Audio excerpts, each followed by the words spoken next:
Brooksaw Antiques here. Today we have this 1941 Remington Remette vintage portable typewriter. I'm going to show you how to use the functions and make sure they all work.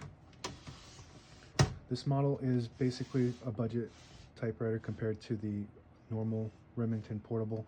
It doesn't have a color selector switch or a bell that dings at the end of the margin.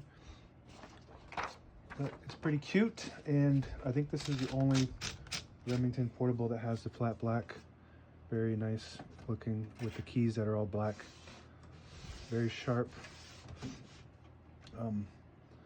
The margins are located behind the carriage here. You just push on one end and it moves and it locks in just like that. And it also doesn't have any paper support arms that flip up from the back on this model.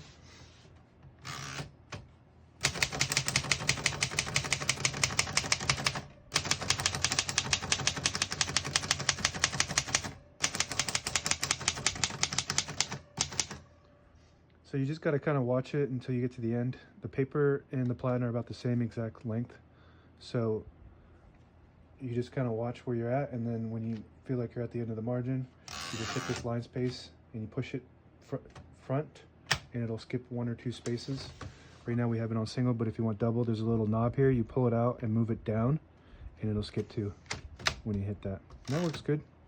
We're going to keep it on single for now and finish typing.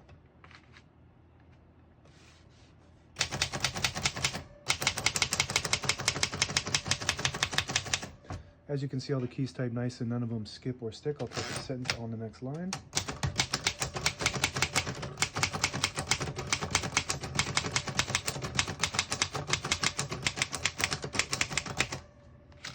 Really nice typing machine. It's got that really classic sound when you're typing, and it feels good. Remington is very unique when it comes to the way it feels on a typewriter. It's hard to explain, but it almost feels like you're operating like a rifle, the way that just the machine parts move. And Remington didn't make some of the best rifles back in that time. This switch back here unlocks the rollers when you push it back, allowing you to pull the page out easier or load thicker paper like carbon copy or card stock. Make sure you flip that back forward before we load the next page, or else it won't load correctly. It does have a backspace on this model. It's pretty cool, works good. A shift on each side and a shift lock on the left. Clear that, just hit the shift button again.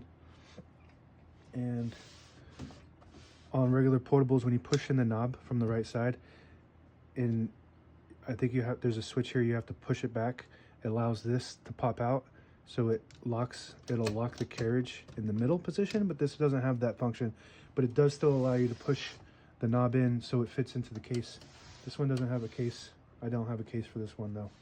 But when you do have it pushed in, it will lock the line space. So if you have one and you're like, well, the line space isn't working, you just need to pull out the knob, and then it works correctly. And that's it. This is your margin release. So you get to the end of the margin, and it'll stop there. It'll still type, doesn't have a block, but if you lift that up, then it'll allow you to get past that margin. That's it. Now available on eBay or Etsy. Search Brooksaw Antiques.